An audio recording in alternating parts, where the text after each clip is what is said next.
Il était l'aventurier le moins bien classé qui soit. Il n'avait aucune compétence de combat. La seule capacité spéciale qu'il possédait était d'annuler les effets du poison, de la paralysie et du miasma, ce qui est totalement inutile pour tuer des monstres. À cause de ça, il n'a jamais pu entrer dans une vraie fête. RD passait ses journées dans le labyrinthe des miasmes, un endroit que tous les aventuriers détestent car l'air détruit les statistiques de quiconque y pénètre, mais comme il était immunisé, il y récoltait des herbes médicinales pour les vendre. En gros, c'était le ramasseur d'ordures du donjon. Voici Bayer, le chef de la guilde de l'épée écarlate, un groupe composé de membres de Randé. Un nouveau donjon est apparu, et ils ont décidé de s'en occuper, en emmenant un enfant plus faible avec eux juste pour transporter leur butin. Le groupe a commencé à éliminer les monstres, les tuant un par un sans difficulté. Lorsque tous les monstres ont été morts, l'enfant a commencé à faire son travail. C'est alors qu'un cri si fort a laissé tout le monde sous le choc. Pour la toute première fois, un minotaure de rang B est apparu dans un donjon de rang B, ce qui n'avait absolument aucun sens.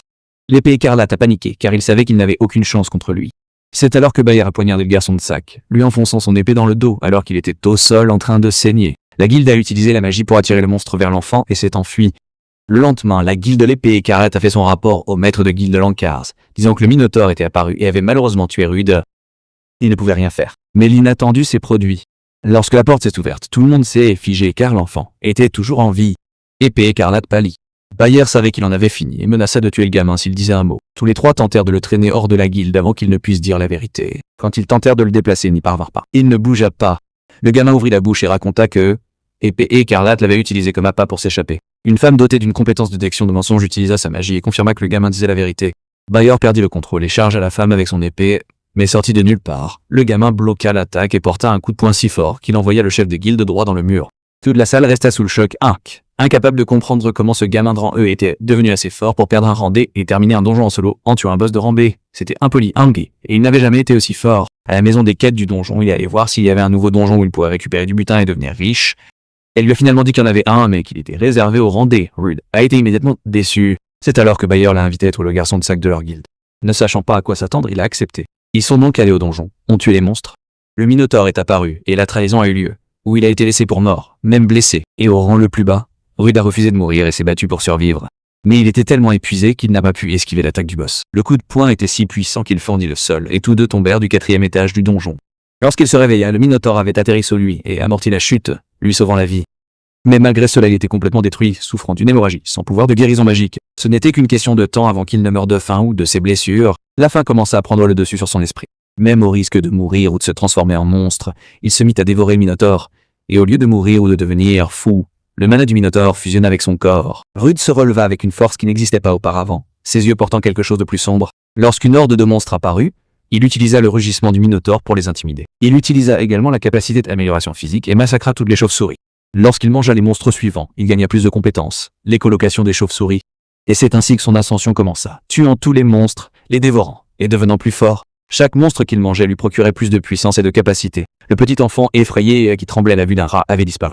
Ce qui sortait de ce labyrinthe était quelque chose de complètement différent, quelque chose de bien plus puissant. Après avoir survécu, être allé voir le maître de guilde, lui avoir dit la vérité et avoir prouvé qu'il était devenu plus fort, il fut convoqué dans une pièce privée où le maître montra qu'il comprenait tout ce que Rude avait traversé. Il déclara également qu'ils avaient tous les trois été arrêtés. En guise de compensation, RDE reçut 20 000 pièces. Avec de l'argent en poche, il pouvait manger tout ce qu'il voulait, ou même améliorer son équipement. Mais Rude décida d'acheter un sac magique et de retourner au labyrinthe des miasmes pour tester ses nouveaux pouvoirs. Ce qui était autrefois difficile était désormais bien trop facile. Il vérifia son statut et se figea, car il était désormais au niveau 42 avec une énorme pile de capacité. Il avança étage par étage, tuant et mangeant plus de monstres pour acquérir autant de compétences que possible. Au 24e étage, il était entouré d'un groupe de soldats lézards qui combattaient en utilisant des tactiques de guerre, dont un général de niveau 32 doté d'une capacité de commandement. Rude a lu leur stratégie, a activé sa capacité de force et a percé leur défense. Il les a utilisés comme tremplin pour avancer et porter un coup au général. Le général est devenu furieux et a tenté de riposter, mais Rude n'a même pas bronché grâce à sa compétence corps d'acier. Après avoir tué l'un des soldats, les autres se sont révoltés et ont tenté de le précipiter. Utilisant sa capacité de manipulation de toile, il s'est éloigné des lézards et a libéré son pouvoir, les piégeant tous dans une toile électrifiée. Maintenant qu'aucun d'entre eux ne pouvait bouger, Rude savait que le combat était terminé et a coupé la tête du boss. Il est temps de manger de la viande de lézard. Il décide également d'essayer le sac magique qu'il a acheté avec l'argent de la guilde. Le sac a plus d'espace à l'intérieur, et une fois fermé, le poids tombe. Rude sort ses outils et quelques assaisonnements pour pouvoir cuire la viande correctement cette fois. De retour à l'étage caché, il mangeait juste pour survivre. Depuis, il veut un vrai repas cuisiné. Il découpe la viande en tranches et la fait frire dans une poêle. Avant même d'y goûter, il imagine déjà à quel point elle doit être bien cuite. Puis il prend sa première bouchée, et c'est incroyable. La viande de monstre bien cuite a un goût incroyable. Rude pense qu'il pourrait devenir accro car il ne s'attendait pas à ce qu'elle soit aussi bonne. En mangeant, il remarque qu'il a acquis de nouvelles compétences. Cela le fait se demander à nouveau pourquoi la viande de monstre a si bon goût. Cela peut moins être quelque chose à voir avec leur magie. Les compétences du Minotaure, de l'araignée armure et du mauvais œil ont toutes été utiles. Quant au monstre dont il n'a pas encore testé les compétences, il y a le loup tonnerre et le serpent noir. Se sentant bien après le repas, Rude décide qu'il essaiera de manger d'autres types de monstres sur le chemin du retour. Puis il se souvient du lézard avec la compétence de substitution. Après cela, il se dirige vers le 21e étage et continue de chasser. Au cours de son combat, il fait étalage de toutes sortes de compétences, dont la cape de foudre des loups. Le dernier groupe qu'il a vaincu était composé de monstres qui se concentrent sur les effets de statue. Après cela, il cuisine de la viande de grenouille et des plats d'insectes. Il les transforme en viande frite. Et c'est tellement bon qu'il commence à regretter d'avoir bu de la bière avec. Après quelques bouchées, il gagne d'autres compétences. Venin, variation de température, poudre d'écaille empoisonnée, poudre d'écaille paralysante et entaille aérienne. Alors qu'il savoure la viande de grenouille tendre, il entend un bruit de fracas, puis une voix humaine. Il se demande si un autre groupe d'aventuriers est vraiment arrivé jusqu'ici. Rude range rapidement tout dans son sac magique et part vérifier. Il est rare de rencontrer d'autres personnes ici, et il espère échanger des informations s'il les trouve. Quelque part au même étage, un groupe d'aventuriers a grièvement blessé une femme. On dirait que le combat contre elle n'a pas été facile. L'un d'eux dit qu'elle a utilisé trop de magie pour se défendre. Le chef du groupe retire sa capuche, révélant qu'elle est une elfe. Alors qu'ils commencent à réfléchir au prix auquel une elfe pourrait se vendre, ils entendent Rude derrière eux, disant qu'il espérait rencontrer des visages amicaux. Il sort et dit qu'il ne connaît pas toute l'histoire, mais qu'il ne restera pas les bras croisés pendant qu'ils attaquent une femme. Le chef du groupe demande à Rudy qui il est. L'elfe l'avertit de courir car ces hommes sont des chasseurs d'aventuriers. Rude se souvient avoir entendu parler de personnes comme elle. Ce sont tous des aventuriers de haut rang. Il peut lire leur niveau, mais pas leur statut ou leurs compétences. Leur chef, Falsus, est de niveau 65. Cela choque RDE, et il se demande s'ils utilisent une compétence de dissimulation ou un objet anti-magie ou un objet. Falsus dit à ses hommes de tuer Rude. Ils attendaient cet ordre, et le premier à se précipiter est un homme fou à la langue pendante. Il a l'air négligé, mais il est rapide et une grande endurance. Le psychopathe félicite Rude d'avoir tenu bon, et Rude se moque de lui en disant que c'est seulement parce que son ennemi est faible qu'il s'énerve. Furieux, il crie qu'il va écraser le crâne de Rude, mais lorsqu'il s'approche trop près, Rude le surpasse. Il bloque l'attaque et lui crache instantanément du venin au visage avec la compétence venin. Zarya hurle tandis que son visage commence à fondre. Les autres sont stupéfaits et décident que RDE est en fait un monstre. Rude sait que son style est téméraire et n'a rien à voir avec celui d'un aventurier normal. Mais c'est comme ça que quelqu'un de faible comme lui a survécu dans les labyrinthes. Falsus se demande si ce poison est une compétence unique. Il est désormais sur ses gardes et cesse de sous-estimer Rude. Il ordonne à ses deux alliés restants d'attaquer avec lui, et tous les trois chargent en même temps. Rude évite de justesse leurs attaques, sachant que s'il glisse ne serait-ce qu'une fois, il est mort. Puis Falsus se montre trop rapide et lui donne un violent coup de pied au visage. Rude utilise parfaitement Steel Body pour que le coup ne le brise pas. Pourtant, la force l'envoie glisser dans un marais. Falsa et ce coup de pied aurait dû briser le coup de Ruding s'il est de Rudy, donc s'il est toujours en vie, c'est qu'il est plus coriace qu'il n'en a l'air. L'un des hommes menace d'achever Rudolf. Au lieu de riposter, Rude s'enfuit plus profondément dans l'autre sang. L'homme lui crie de ne pas fuir maintenant. Il tente de le poursuivre, mais Falsa l'arrête et lui explique que le marais est toxique. Quiconque s'enfonce trop loin risque de ne pas revenir. Il dit à son allié d'attendre, sûr que Rude n'y survivra pas non plus. Rude s'énerve et se demande combien de temps ils vont rester près du marais. Puis il réalise qu'il a eu de la chance d'atterrir dans un marais toxique en plus de tout ce miasme. Le brouillard empoisonné qui l'entoure épuise rapidement l'endurance, et en peu de temps, les chasseurs sont déjà épuisés au bout d'environ 10 minutes. RDE attend qu'il faiblisse, mais il sait aussi que si cela s'éternise, l'elfe blessé souffrira encore plus. Il retourne donc vers Falsus et les autres, leur demandant ce que ça fait de gérer à la fois le poison et les miasmes. Falsus et son allié disent que RDE a été une vraie galère, pensant qu'il doit être fatigué aussi. Rude dit que les effets de statue ne fonctionnent pas sur lui, donc il n'a aucune idée de l'ampleur de leur souffrance. Il est donc abasourdi.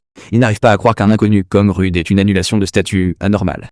En colère, il ordonne une autre attaque et le combat recommence.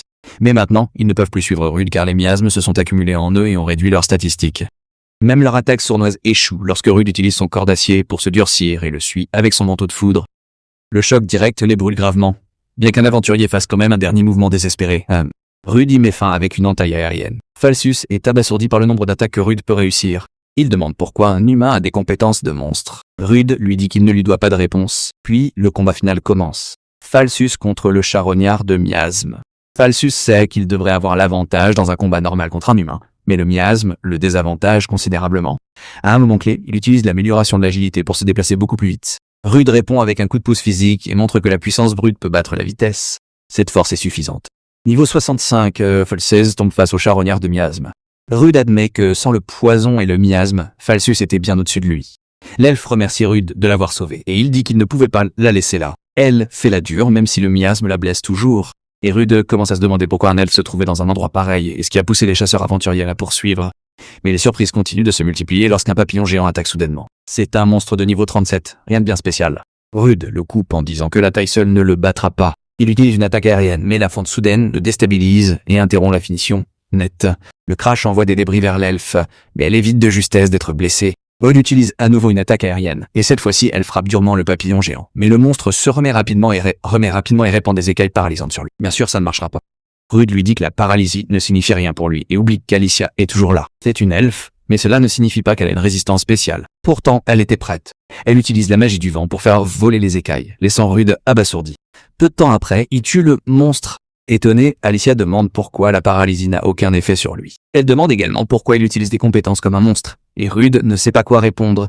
Puis Alicia tombe soudainement à genoux. Inquiète, il demande si une écaille l'a frappée. Elle dit non, ce n'est pas une paralysie. C'est autre chose. Elle promet de lui expliquer une fois qu'ils seront sortis sains et saufs. Plus tard, il se repose sous un arbre céleste, et Alicia commence à se sentir beaucoup mieux. Elle se présente comme Alicia, une ancienne aventurière. Rude est choquée et demande si elle est Alicia d'Emerald Storm. Azure Tales est un célèbre groupe de rang S du royaume de Ludius, et elle en faisait partie. Il se souvient avoir entendu dire qu'Azure Tales avait été détruit il y a 5 ans. À l'époque, ils avaient défié le monstre dans la partie la plus profonde du labyrinthe abyssal, et le groupe avait failli être anéanti. Leur chef est mort. Un membre a dû se retirer à cause de terribles blessures, et un autre a été avalé par le labyrinthe. Alicia dit qu'elle ne s'en est pas sortie indemne non plus et essaie de montrer à Rude la malédiction qui pèse sur son corps. Il panique et lui demande ce qu'elle pense faire. Alicia lui montre la malédiction gravée dans sa poitrine. Elle explique qu'elle ne cesse de faire baisser son niveau. Elle a tout essayé pour la supprimer, mais n'a plus que la ralentir. Elle ne sait même pas exactement ce qu'est la malédiction. Les aventuriers précédents la connaissaient et voulaient l'utiliser pour eux-mêmes.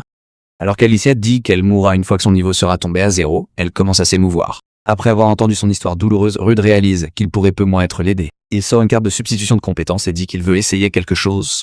Il lui demande si elle est prête à accepter la compétence qu'il s'apprête à utiliser, et Alicia accepte. Puis il commence à lui retirer la malédiction. Rude pose sa main droite sur son épaule et active la substitution de compétences. Alicia est choquée lorsqu'elle voit la malédiction s'installer en lui. Elle essaye de l'arrêter, mais il lui dit que ce n'est pas grave et lui demande de lui faire confiance. Un instant plus tard, une autre de ses compétences, annulation de statut anormal, s'active d'elle-même. La malédiction commence à s'estomper. Tout fonctionne parfaitement, et sa malédiction a disparu. Rude est heureux que le plan ait réussi. Comme Alicia n'a jamais vu un humain utiliser des compétences de monstre, elle demande ce qui vient de se passer. Rude lui dit de vérifier sa carte de guilde. Quand elle regarde son statut, il est redevenu normal. Il explique que sa compétence unique annule les conditions anormales et il espérait donc qu'elle pourrait également effacer sa malédiction. Elle le traite d'idiot d'avoir pris un tel risque, mais elle est profondément reconnaissante qu'il ait aidé quelqu'un qu'il connaît à peine. Et 11. Plus tard, Rudy et Alicia dînent au restaurant Full Belly. Elle adore la nourriture et l'alcool et le félicite d'avoir trouvé l'endroit. Rude ne sait pas quoi dire puisqu'il s'est fait virer la dernière fois. Voyant à quel point elle boit, il lui demande si c'est vraiment normal après avoir été si gravement blessée plus tôt. Alicia dit qu'elle va bien. Et en un jour comme ça, bien sûr, elle va boire. Au bout d'un moment, Rudy lui demande ce qu'elle compte faire ensuite. Elle dit qu'elle n'a nulle part où aller en particulier, puis elle lui demande de ses nouvelles et pourquoi il est devenu un aventurier. Il y a longtemps, des monstres ont attaqué son village. Il a perdu sa famille, ses amis et tous ceux qu'il connaissait. Il n'a survécu que grâce à un aventurier de rang S venu l'aider. Rude dit qu'il n'oubliera jamais cela. C'est pour ça qu'il veut devenir un aventurier de rang S lui aussi, pour pouvoir sauver autant de gens que possible. Alicia dit que c'est un grand rêve qu'elle a partagé autrefois. Maintenant, elle veut devenir encore plus forte qu'avant la malédiction.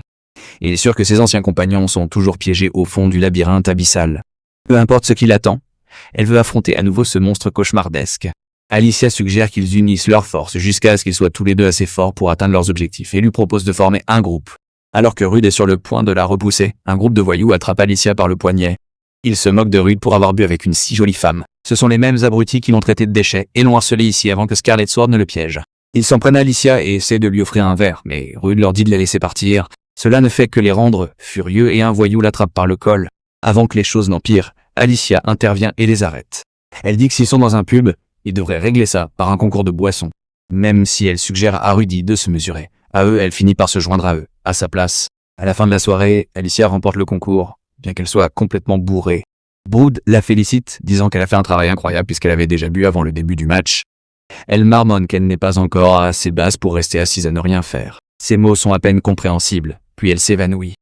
Brood utilise un substitut de compétences pour se charger de son ivresse, ce qui la rend folle. Fascinée par le nombre de compétences étranges qu'il possède, elle insiste à nouveau pour qu'il forme un groupe, puis recommence à boire. Après s'être saoulée, Alicia fixe le plat spécial du ventre plein, le Barna, grillé au sel, sachant qu'elle ne pourra probablement pas l'avoir. Le gérant explique qu'un monstre s'est installé dans les zones de pêche de Barnamus. Il l'a signalé à la guilde, mais aucun des aventuriers les plus forts n'est libre. Il leur demande donc s'ils accepteront le travail. Ils se rendent bientôt sur les lieux de pêche de Barnamus, où la nature est intacte. Rude et Alicia sont tous les deux ravis d'être là. Leur chance ne dure pas longtemps car les monstres attaquent immédiatement canalement. Ce qui semblait être une chance au début tourne vite mal. Ils sont encerclés par beaucoup trop de créatures. Les créatures sont appelées Garnib, des monstres de niveau 23 avec des statistiques correspondant à leur niveau. Ils attaquent en tirant des projectiles d'eau à haute pression. Il n'y en a pas que quelques-uns. Le nombre de balles d'eau est écrasant. Rude ne peut pas tout esquiver en restant sur le bateau. Alors il saute et plonge dans l'eau. Il essaye d'éloigner les Garnabs du bateau. Et une fois qu'il repère une cible plus facile, il se concentre tous sur le fait de le dévorer. Lorsqu'il se rapproche, il active le voile de foudre et les électrocute. L'attaque élimine la plupart des Garnabs, mais certains restent plus profondément sous l'eau et ratent la première frappe. Intrigué, Rude dit à Alicia qu'il va plus loin et qu'il aura besoin de son aide. Puis il attache une corde autour de sa taille et plonge. Il atteint bientôt un essaim de Garnabs qui dérive en contrebas. Aucun attaque, et il réalise qu'ils agissent comme des gardes protégeant quelqu'un, ou quelque chose. Malgré tout, il continue de descendre, puis il repère une forme avec de nombreux tentacules, mais l'eau est trop trouble pour la voir clairement. En utilisant l'évaluation, il l'identifie comme un monstre de niveau 38 appelé Tentacule, avec des PV élevés et une agilité bien inférieure. RDE voit alors ce que fait le monstre. Il produit des Garnabs par le biais de ses tentacules, et les monstres nouveau-nés deviennent immédiatement agressifs. Cela signifie que tuer Garnabs encore et encore est inutile, à moins qu'il ne batte lui-même Tentacule. Comme il ne semble pas prêt à attaquer, il décide de se préparer en premier. Mais il avait tort. La créature l'attaque soudainement. Les Garnabs continuent également de lui mettre la pression. Ils n'avaient pas arrêté d'attaquer par accident. Ils essayaient de le distraire de la menace principale. RDE utilise le manteau de foudre pour empêcher les Garnabs de le dévorer. Les bras du monstre l'entourant, il déclenche à nouveau le manteau de foudre pour trouver son point faible, mais la créature coupe ses propres antennes avant que le choc ne puisse faire de sérieux dégâts. Rude se souvient de sa compétence d'autonomie et réalise qu'il a évité un coup fatal en les perdant instantanément. Puis le combat bascule, et le monstre se déplace au-dessus de lui. Alors qu'il commence à manquer d'air, il fait signe à Alicia de tirer sur la corde. Elle lève sa baguette et utilise la magie pour pousser la corde plus fort, ce qui blesse gravement le monstre. De retour sur la berge, Rude s'allonge et essaye de se détendre. Quand Alicia lui demande s'il va bien, il répond que oui, grâce à son aide. Après avoir repris son souffle, il lui dit qu'il y a un boss sous l'eau qui rend les Garnibs incontrôlables. Et comme il a également une guérison accélérée, ils ne peuvent pas perdre de temps. Alicia dit que les monstres ont un gros avantage sous l'eau et que sa magie est également inutile, la moins bas. Elle lui demande s'il a une autre idée. Rude dit que oui, mais il ne se souvient plus de la première fois où il a mangé des monstres dans le labyrinthe des miasmes. Alicia lui a fait confiance pour sa malédiction et s'est associée à lui. Il pense donc qu'il devrait lui révéler son secret avant qu'elle ne dise quoi que ce soit d'autre. Il demande à Alicia de garder secret ce qu'elle va voir. Puis il replonge cette fois, en utilisant la nage à grande vitesse. Avec elle, il coupe plusieurs Garnibs d'un seul coup. Après avoir glissé devant les autres, il se fixe sur le monstre géant. Il frappe avec ses antennes, mais Rude est bien trop rapide pour se faire attraper. Deuxièmement, il repère son point faible et lui plante son épée directement dans le visage. Puis il ajoute une cape de foudre, qui achève le monstre géant et du sang coule de son corps. Le boss étant parti, la zone de pêche devrait à nouveau se calmer. Mais maintenant, Rude s'inquiète pour Alicia. Elle l'a vu manger un monstre. Il se demande ce qu'elle pensera à son retour. Rude sort de la rivière Barnamis espérant qu'Alicia soit toujours là. Lorsqu'il ne la voit pas au début, il se demande pourquoi il s'attendait à ce qu'elle attende. Mais dès qu'il sort, Alicia le salue. Elle dit qu'elle ne pouvait pas rester assise à ne rien faire. Alors elle a ramassé des branches pour faire du feu afin de sécher leurs vêtements, en particulier les siens. La voyant agir normalement, il lui demande si elle va bien après l'avoir vu faire quelque chose d'aussi tabou. Alicia admet que cela l'a un peu choqué, mais il est heureux qu'il lui ait fait suffisamment confiance pour lui révéler son secret. Rude la remercie de l'avoir si bien pris. Il se souvient qu'il a également coupé une partie du boss pour lui voler sa compétence. Comme ce serait bizarre s'il mangeait, il a également apporté du Barnabas. Même si partager de la nourriture à côté d'un cadavre de monstre est étrange, il lui en offre quand même et Alicia la prend avec plaisir. Rude dit qu'il lui racontera la première fois où il a mangé un monstre pendant qu'il mange. Après avoir entendu toute l'histoire, Alicia dit que c'est toujours incroyable qu'il puisse manger des monstres. Rude dit que cet événement horrible a aidé un type faible comme lui à se rapprocher de son rêve. Alicia ajoute que la viande de monstre doit être plutôt bonne quand il la cuisine comme ça. Rude mange des filets de germes et des tentacules braisés au miso. Il accepte, disant qu'il ne veut plus jamais manger de goube crue. Il préfère le cuisiner correctement. Il lui en propose. Mais Alicia refuse poliment, car elle risque de ne pas survivre aux mêmes symptômes. Après avoir fini de manger, elle lui demande de se joindre à son groupe. Rude lui demande pourquoi elle ne fait pas équipe avec des personnes plus fortes puisqu'elle est une aventurière célèbre. Alicia dit que cela fait 5 ans qu'elle a été maudite. Même si ses anciens alliés ont survécu au labyrinthe, beaucoup ont probablement pris leur retraite maintenant. Elle dit également que la plupart des aventuriers de première ligne sont un peu déséquilibrés. Fort ou non, elle ne leur ferait pas confiance pour la protéger. Elle veut un partenaire en qui elle peut avoir entièrement confiance, et elle pense que Rude est cette personne. Après l'avoir écouté, il accepte. Bientôt, les deux retournent à la guilde des aventuriers. Alicia est clairement excitée à l'idée de décrocher leur premier emploi ensemble. Rude, cependant, doute qu'un rang E comme lui obtienne des demandes importantes. Alicia est d'accord, mais elle a déjà un moyen de contourner cela. Elle se rend à la réceptionniste pour enregistrer leur nouveau groupe. Pour ce faire, elle montre sa carte d'aventurière. La réceptionniste est stupéfaite de voir que la fille devant elle est de rang S. La célèbre Alicia de la Pierre d'Émeraude, une réaction encore plus forte que celle de Rude. Alicia est de niveau 43 avec d'énormes statistiques de magie et d'esprit, ainsi qu'un tas de compétences rares que la réceptionniste n'a même jamais vues. Rude, d'un autre côté, n'est qu'un récupérateur de miasmes, un aventurier de Baran sans rien de tape, moins l'œil. La réceptionniste ne comprend pas pourquoi Alicia ferait la fête avec lui.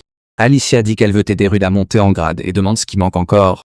Après avoir vérifié ses dossiers, la réceptionniste dit qu'il a suffisamment de succès, mais pas assez d'historique de combat. Puisqu'il est proche de la promotion, Alicia demande la demande de soumission la plus difficile qu'ils puissent tous les deux accepter. La réceptionniste dit qu'il y en a un près de Barona, alors ils acceptent et partent. Leur mission est d'éliminer une meute de loups gris. Les loups gris sont des monstres de niveau 11 dotés d'une forte détection olfactive. Rude utilise la furtivité pour s'en occuper. Mais une fois sa position révélée, l'alpha appelle des renforts. Puisque Rude est occupé avec la meute principale, il laisse le nouveau groupe à Alicia. Elle utilise la magie spirituelle et invoque un sylphe nommé Sylphie, un élémentaire connu pour sa vitesse et son affinité avec le vent. Sur ordre d'Alicia, Sylphie lance un vent puissant et tranche les renforts, tuant tous les loups à portée. Rude regarde Alicia et elle-même travailler ensemble, et réalise qu'il est presque impossible d'esquiver une attaque. Quand Alicia dit que ce n'est toujours pas le pouvoir qu'elle avait avant la malédiction, il ne peut qu'imaginer à quel point elle était effrayante. Juste au moment où il pense que la meute de loups est maîtrisée, un autre groupe lui saute dessus. Il est coincé et ne peut ni bloquer ni esquiver correctement. Sylphie le sauve à la dernière seconde. Rude réalise qu'Alicia et Sylphie peuvent utiliser la magie du vent pour flotter et se déplacer plus vite. Il remercie Alicia pour le sauvage, mais elle lui dit de remercier plutôt l'esprit. Elle l'avertit de ne pas se détendre tout de suite, car elle a repéré environ 5 autres loups dans les buissons. Il y en a probablement encore plus cachés là moins bas. Rude utilise l'écolocalisation et trouve environ 30 loups dans les broussailles. Il indique à Alicia où frapper. Elle suit ses instructions et abat les loups cachés dans les buissons. Rude sait que l'écolocalisation est moins précise dans les zones ouvertes, et Alicia ne peut pas frapper trop d'endroits parfaitement à la fois. Son plan est donc d'attaquer par les côtés et de forcer les loups à se regrouper. Alicia fait sa part et lui laisse le reste. RDE se faufile plus près des monstres et utilise son souffle paralysant pour geler les loups par derrière. Ce n'est qu'à ce moment-là que les deux finissent par se détendre et reprendre leur souffle. Au final, ils comptent 52 cadavres de loups. Alicia dit qu'elle n'a jamais vu autant de loups en une journée et pense que la meute est devenue aussi nombreuse. Rude pose des questions sur la magie spirituelle qu'elle a utilisée. Elle explique qu'elle emprunte son pouvoir aux esprits présents dans la nature. Les esprits sont partout, même si les gens ne peuvent pas les voir, mais utiliser leur pouvoir coûte de la magie en retour coûte. Malgré tout, la magie spirituelle peut créer d'énormes effets avec peu de mana. Le sulfure, par exemple, peut même les faire flotter. Rude admet qu'il n'a jamais vu de magie du vent aussi puissante. Pendant qu'il en parle, Sylphie lui tire les cheveux, montrant à quel point elle est joueuse. Alicia dit qu'il va bientôt faire nuit, alors il devrait rentrer vite. Elle demande à Syl de les ramener chez eux avec la magie du vent. Voler est quelque chose que Rude n'a jamais fait, même avec toutes ses compétences. Il demande à Alicia quelle autre magie spirituelle elle peut utiliser. Elle dit qu'elle est spécialisée dans la glace, l'eau, la lumière et la terre, tandis que le feu et les ténèbres ne lui conviennent pas. Si un esprit et son utilisateur ne sont pas assortis, cela nécessite une énorme quantité de magie, et l'esprit pourrait quand même refuser de l'aider. Puisque Syl continue de jouer avec Rude, Alicia dit que l'esprit doit l'aimer. Bientôt, ils aperçoivent de la fumée s'élever au loin. Et Alicia dit qu'il est censé y avoir un village par là. Ce village est attaqué par Baphomet, un esprit démoniaque doté de nombreux pouvoirs. Les loups gris vivent généralement dans les environs. Alors même les aventuriers locaux sont déconcertés par ce qu'ils voient. Ils n'ont aucune idée de ce qu'est ce monstre. Les villageois ne peuvent que rester là impuissants, tandis que la créature forme une lance avec de la magie. Juste avant qu'elle ne touche les deux villageois qui tentent de garder l'endroit, une balle d'eau fait tomber la lance. Alicia demande s'ils vont bien et, une fois qu'ils l'ont confirmé, demande ce qui s'est passé. Au même moment, Rude se prépare à se battre et évalue rapidement le monstre. Il est de niveau 27 et regorge de compétences dangereuses. Même si son niveau est inférieur à celui d'un lézard ordinaire, ses statistiques sont d'un tout autre niveau, et Rude peut dire qu'il n'est pas un 27 normal. Il possède également plusieurs compétences, notamment les principes de la magie du feu et de la magie de la terre, ainsi que l'écolocalisation, une vitesse de récupération de mana accrue et une force mentale. Puisque la magie du feu de Rude est trop faible pour avoir d'importance, il est excité à l'idée de vaincre Baphomet et de le manger pour lui prendre ses compétences, et de le manger. Il apprend rapidement que le monstre est également fort physiquement, car il bloque son attaque. Il soupçonne que les griffes d'acier en sont la cause. N'ayant pas d'autre option, RDE répond par la force brute, mais Baphomet riposte en utilisant les principes de la magie de la terre, Aufane. Il échappe de justesse à sa portée. C'est là qu'il réalise à quel point il est intelligent. Le monstre a tiré la plupart de ses lances de feu mais en a retenu 2 pour se défendre. Il se bat prudemment. Alicia dit qu'ils devraient échanger des informations tant qu'ils le peuvent encore. Elle lui dit que les villageois n'ont pas encore été évacués et demande aux hommes de tout à l'heure de les guider pendant qu'elle cherche un moyen d'éviter les dommages collatéraux. Alicia ne peut pas non plus éliminer Baphomet d'un seul grand sort. Rude pense qu'elle a utilisé beaucoup de puissance en volant ici et en courant partout plus tôt. Ils commencent donc à penser qu'ils ne peuvent pas compter sur sa magie spirituelle. Mais Alicia s'approche et lui dit de lui faire confiance. Elle s'occupera de la magie. Rude charge Baphomet. Alicia le soutient par derrière. Leur sort continue d'annuler les attaques de Baphomet car ils sont des éléments opposés avec une force égale. Juste après qu'une attaque a été annulée, Baphomet utilise les principes de la magie de la terre pour frapper à nouveau Rude. Même dans ce cas, Alicia continue de le couvrir. Le monstre tire des cailloux avec exactement le même poids et la même force. Même en danger, Alicia économise du mana et évite d'endommager le village. Rude est stupéfait par la précision de son contrôle magique. Cela montre pourquoi un ancien aventurier de rang S est à un autre niveau. Avec le soutien d'Alicia, RDE décide d'en finir rapidement. Il booste son corps, puis tranche quelques doigts du monstre, ce qui met Baphomet dans une frénésie. Il tente de riposter, mais Alicia l'achève avec la magie du feu, le faisant exploser de l'intérieur. Les villageois regardent leur maison brûler, remplis de choc, de peur et de chagrin pour ce qu'ils ont perdu. Puis ils entendent une explosion et un cri horrible, horrible. Un aventurier se demande si les 2 autres l'ont vraiment vaincu. Un autre dit que s'il n'avait pas été blessé, il serait resté pour aider. Alors que tout le monde s'inquiète pour Alicia et Rude, Alicia apparaît soudainement, les surprenant tous. Elle leur dit que Baphomet a été vaincu. Elle dit qu'elle a porté le coup fatal, mais au cas où il survivrait, ils vont le poursuivre pour qu'il ne revienne pas. Puis Alicia leur demande une faveur.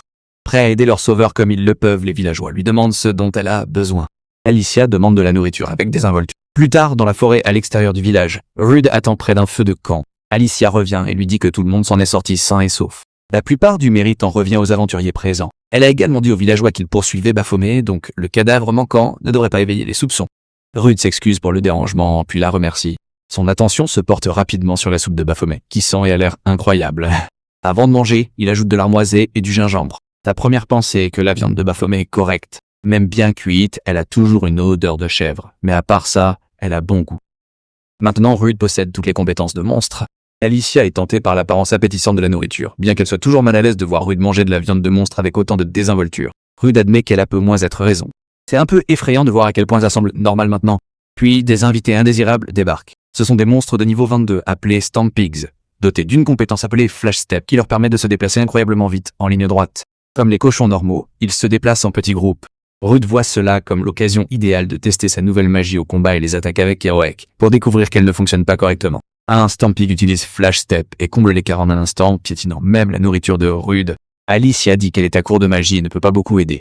Rude, de son côté, est furieux. Son repas est gâché. Il a passé une éternité à drainer le sang, à écumer l'écume et à en corriger le goût pour pouvoir en profiter. Maintenant, il veut que les cochons t'en pompaient. Au minimum, il espère les manger à la place. Alicia l'attrape par le col et lui dit de se calmer. Elle explique que le pas éclair augmente la puissance de leur charge, donc même un coup peut être brutal. Sa réponse est simple. Ils doivent se battre plus loin que Flashep ne peut l'atteindre. En d'autres termes, elle veut battre en retraite. Ils parviennent à échapper aux cochons tampons en grimpant à un arbre. Comme le danger n'est pas écarté, il reste là un moment, et Alicia demande pourquoi sa magie a échoué plus tôt.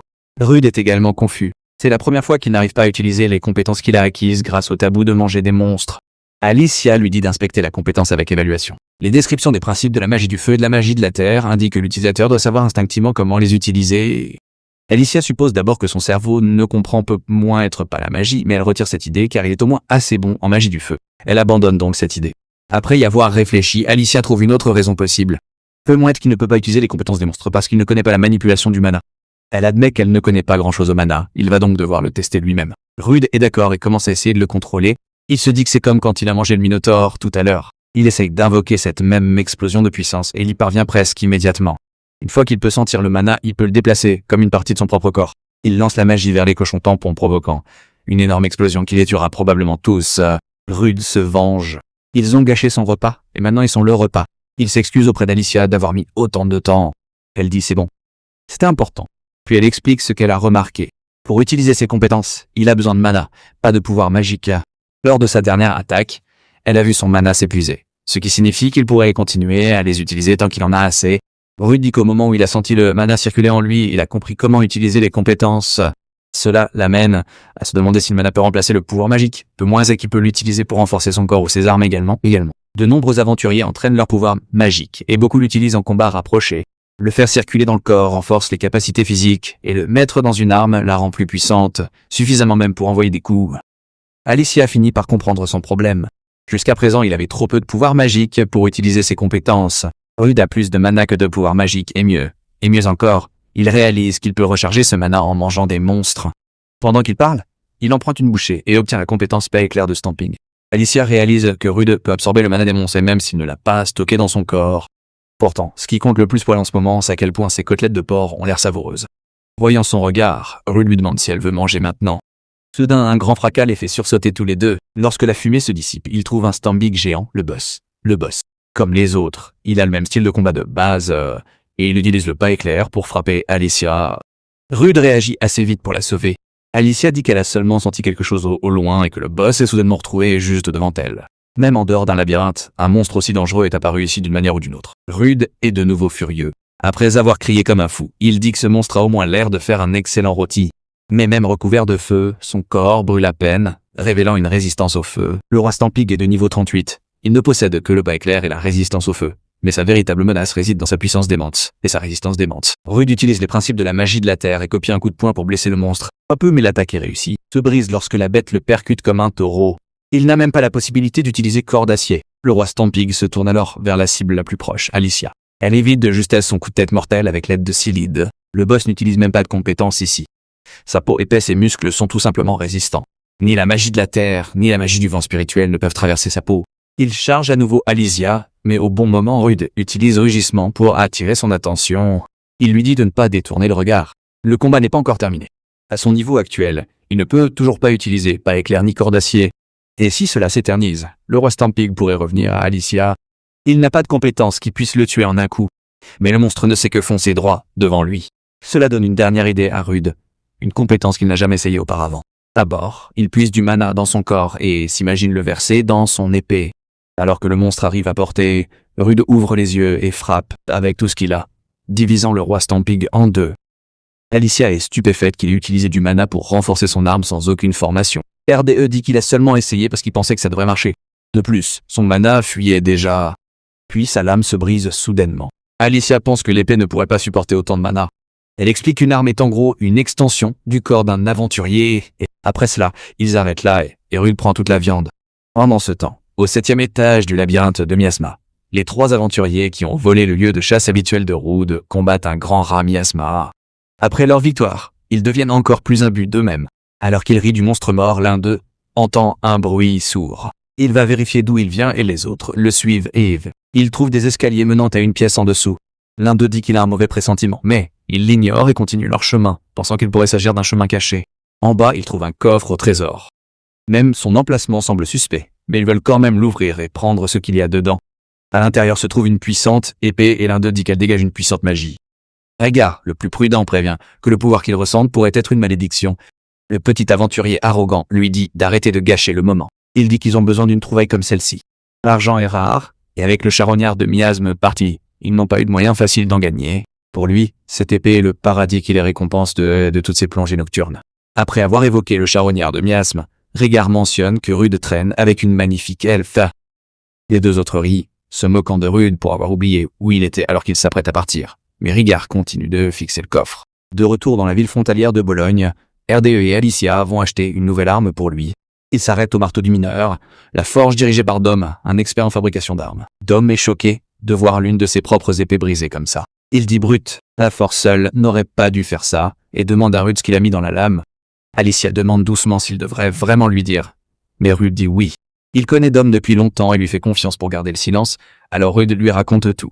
Manger des monstres, obtenir des compétences, et forcer le mana dans l'épée. Alicia demande pourquoi Dom ne semble pas surpris. Il hausse les épaules et dit que si c'est bon ou mauvais, alors ce qu'il mange ne regarde que lui. Il accepte de forger une épée capable de supporter des frappes imprégnées de mana, bien que cela prenne du temps puisqu'il doit trouver comment la fabriquer. Quand Rude demande ce dont il a besoin, Dom répond des pierres magiques de haute qualité. Rude sort des pierres du Minotaure, du général Lézard et de Bémet qu'il a vaincu. En les voyant, Dom réalise à quel point Rudy est devenu plus fort. Rudy rougit sous les louanges. Dom lui tend une épée solitaire et l'avertit de ne pas mettre de magie dans celle-ci. S'il la casse aussi, Dom dit qu'il le fera payer cher pour. Après cela, Rude et Alicia mangent au restaurant Full Belly, où Alicia suggère d'éviter les attaques magiques pendant un moment. Elle ajoute qu'elle est heureuse d'avoir enfin rencontré un des amis de RDE, même si la visite a été longue. Lorsque Rude plaisante sur le fait de se sentir mal d'être un solitaire, les trois aventuriers s'approchent et demandent à les rejoindre. Alicia demande s'il y a un problème, puis les défie hardiment à un concours de boissons. Rondo, celui qui porte l'épée du labyrinthe des miasmes, s'effondre soudainement sur la table de Rude. L'arrogant le regarde, confus, et lui demande s'il est ivre. Puis il voit l'épée briller d'une aura rouge foncée. Il pensait que Rondo l'avait vendue. Alors la voir ici le choc. Rondo se relève soudainement et attaque, aggravant encore plus la blessure de l'homme. Pris par la malédiction de l'épée, Rondo se tourne vers Alicia. Rude saute et bloque le coup avec son épée empruntée. Il n'a aucune idée de ce qui arrive à Rude. Rondo. Les personnes qui mangent à proximité deviennent furieuses à cause du désordre qu'il met. Plusieurs d'entre elles se précipitent et tentent de coincer Rondo par les bras. Alicia prépare une magie pour l'arrêter, mais comme elle pourrait traverser le mur, elle s'excuse d'abord auprès du gérant. Même après le coup violent d'Alicia, Rondo se relève. Rude lui demande si elle s'est retenue. Alicia dit qu'aucun aventurier normal ne devrait encore bouger après un sort comme celui-là. Alors que Rondo les charge à nouveau, Rude se précipite pour l'empêcher de saccager davantage l'endroit. Alicia demande au chef cuisinier de soigner les blessés s'il connaît la magie de guérison. En utilisant l'évaluation, Rude vérifie l'état de Rondo et voit folie là où il devrait être écrit « normal ». Ce n'est pas le Rondo qu'il connaît. Ses statistiques sont bien plus élevées. Alicia rassemble un autre sort et dit à Rude de bouger.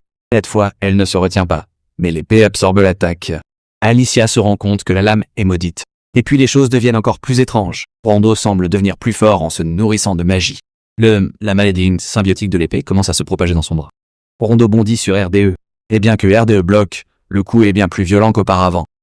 RDE repère une ouverture et lui coupe la jambe, mais des vrilles rouges et noires referment rapidement la blessure. Alicia ne peut pas non plus le soutenir avec de la magie, car l'épée pourrait l'absorber à nouveau. Elle décide donc d'attendre une seule occasion de l'achever.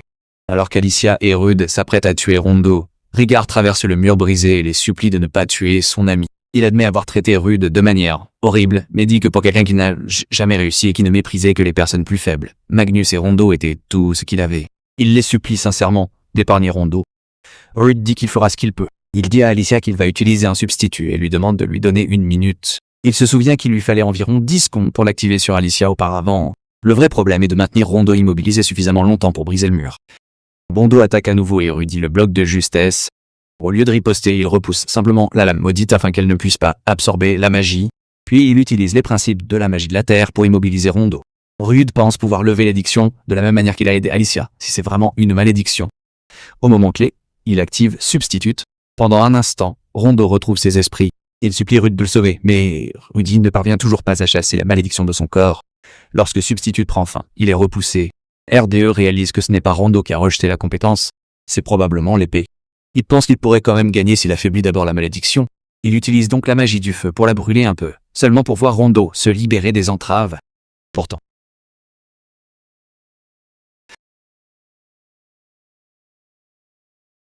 cela ne sera pas facile. Puis ricochet, absorber la magie de Rude. La situation devient bien plus moche que prévu. Puis la malédiction à 2 têtes, Graham prend complètement le dessus. Le corps de Rondo n'est plus vraiment le sien, ce qui signifie qu'il ne peut plus être sauvé. Rude le vérifie avec une évaluation, mais tout ce qu'il obtient c'est l'état, rien d'autre. Maintenant à pleine puissance, la créature reprend le combat. Rondo à moitié possédé est déjà rapide, mais cette forme est bien plus rapide et plus agile. Rude ne peut pas suivre les attaques, et il remarque que la malédiction se bat sans perdre de temps, comme un guerrier vétéran. Sans prévenir, elle saute par-dessus Rude.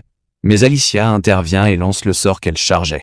Bien qu'elle soit habituellement une combattante de fond, elle enchaîne avec un coup de pied direct, puis un autre sort qui la fait exploser.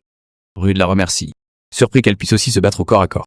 Alicia dit qu'un mage qui devient inutile une fois qu'un ennemi se rapproche n'est qu'un fardeau.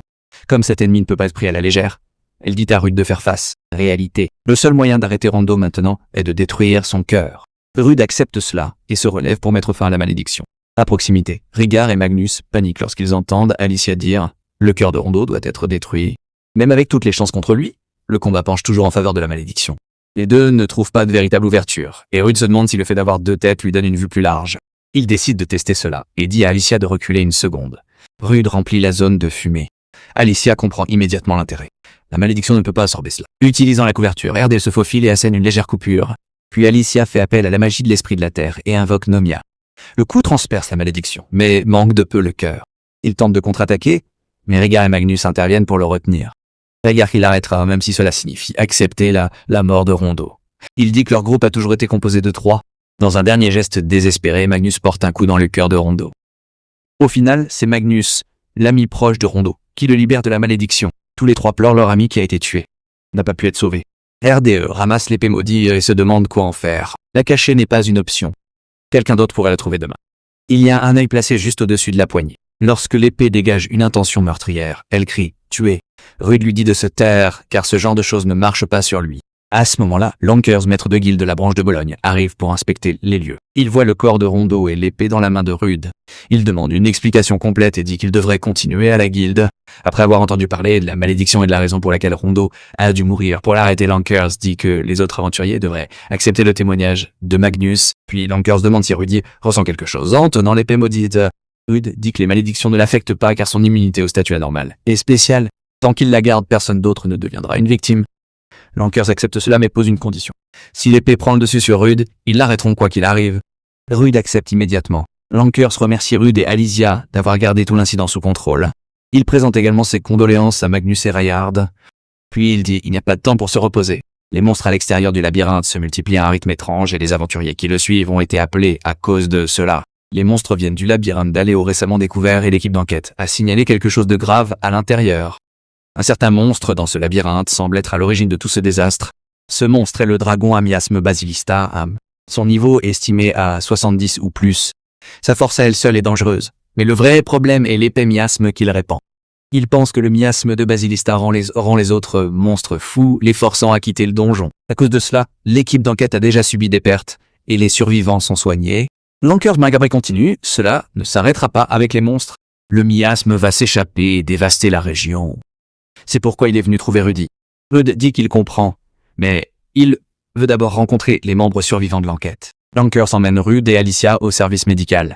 Là, Ruda utilise sa compétence de substitution pour soigner l'un des éclaireurs blessés. Il absorbe même l'état de Lanker grâce à cette capacité unique. Lanker est choqué. Il ne savait pas que le RDE pouvait annuler les états anormaux. Rude explique que cela ne fonctionne que si la personne accepte son traitement. Après avoir vu l'état de l'équipe d'enquête, il dit à Lanker que lui et Alicia devraient partir à la poursuite du dragon des miasmes. Il dit que moins de personnes signifie moins d'alliés à protéger, ce qui facilite les déplacements dans le labyrinthe. De plus, il veut se mesurer à des ennemis puissants.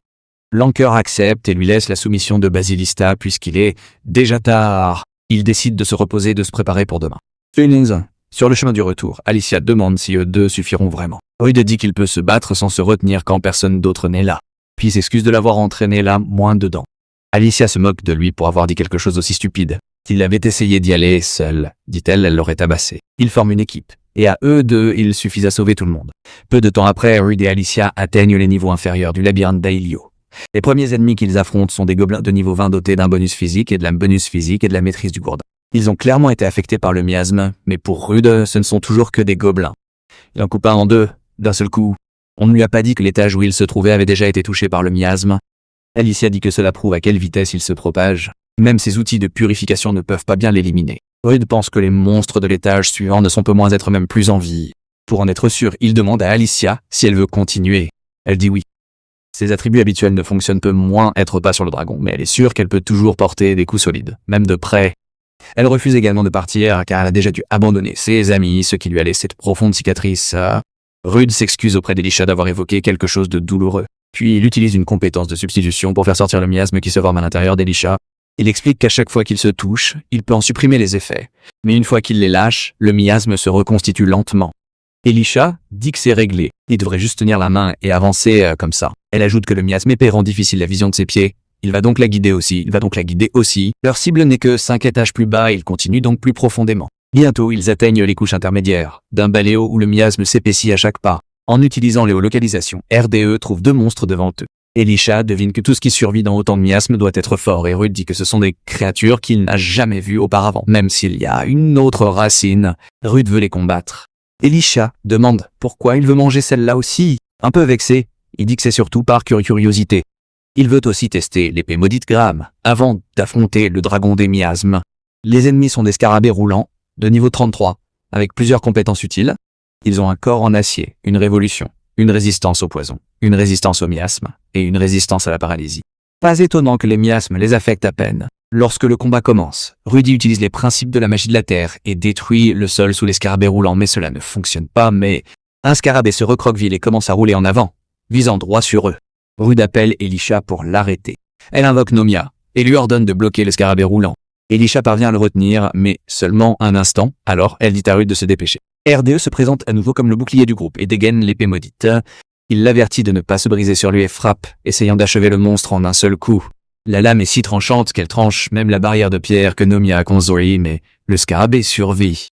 Ses écailles sont si résistantes que même l'épée maudite ne coupe pas assez profondément. Rude décide que l'épée a besoin de plus de puissance, alors il demande à Alicia de la charger de magie. Une fois qu'un aventurier de rang S a versé de la magie dans la lame, celle-ci montre sa véritable puissance et détruit le scarabée en quelques secondes. Voyant son partenaire mourir, le deuxième scarabée commence à trembler de peur. Rude met également fin à celui-ci d'un seul coup. Il loue le contrôle parfait d'Elia sur sa magie. Et tandis qu'il savoure leur victoire, il lui reprend la main et utilise une compétence de substitution pour éloigner le miasme, puis il demande un peu plus de temps. L'absorption de la magie par l'épée n'a pas restauré son mana. Il veut donc maintenant manger les monstres. Il fait cuire les scarabées roulants et commence à manger. Pendant ce temps, Elisha demande ce que l'épée maudite lui a fait ressentir à l'utilisation. Rude dit qu'après avoir absorbé suffisamment de magie, sa puissance physique augmente considérablement. Elisha pense que s'il continue à lui donner du mana, elle ne se brisera pas comme son ancienne épée. Il se demande alors comment elle fonctionnera contre le dragon miasmatique, qui selon les témoins est aussi grand qu'un arbre. Il admet néanmoins que son ancienne épée avait plus de poids à chaque coup. Puis l'épée maudite commence soudainement à demander quelque chose. Confus, Rude demande si elle veut de la viande. L'épée répond clairement. Elle veut une pierre magique. Rude en sort une de son sac et la mélange avec un peu de son sang avant de la lui donner. L'épée dévore la pierre magique et grossit rapidement, ce qui les choque tous les deux. Elisha demande comment il a su ce qu'elle voulait, et Rudy dit que l'épée a parlé directement à son esprit. Il suppose qu'elle s'est énervée parce qu'il l'a qualifiée de faible. Rudy dit à Elisha qu'il comprend à peu près comment utiliser l'épée maudite. Ils ont maintenant bien progressé, et ne sont plus qu'un étage au-dessus de l'endroit où Basilista a été vu pour la dernière fois. Et juste au moment où il le mentionne, ils entendent le rugissement du dragon. Le bruit est si puissant que le plafond commence à céder. Rudy dit qu'il devrait la soutenir avec de la magie de la terre, mais Elisha rejette cette idée. S'ils se concentrent sur leur protection, les escaliers pourraient être enterrés, et ils perdraient toute chance d'atteindre le dragon. N'ayant pas d'autre choix, elle décide de traverser les étages qui s'effondrent, et de se frayer un chemin jusqu'au niveau de Basilista. Après une chute brutale, ils s'en sortent vivants. Ils tentent de se repérer, mais l'obscurité est trop épaisse. Rudy utilise la recherche thermique et trouve la source de la brume. C'est le dragon des miasmes, Bilista.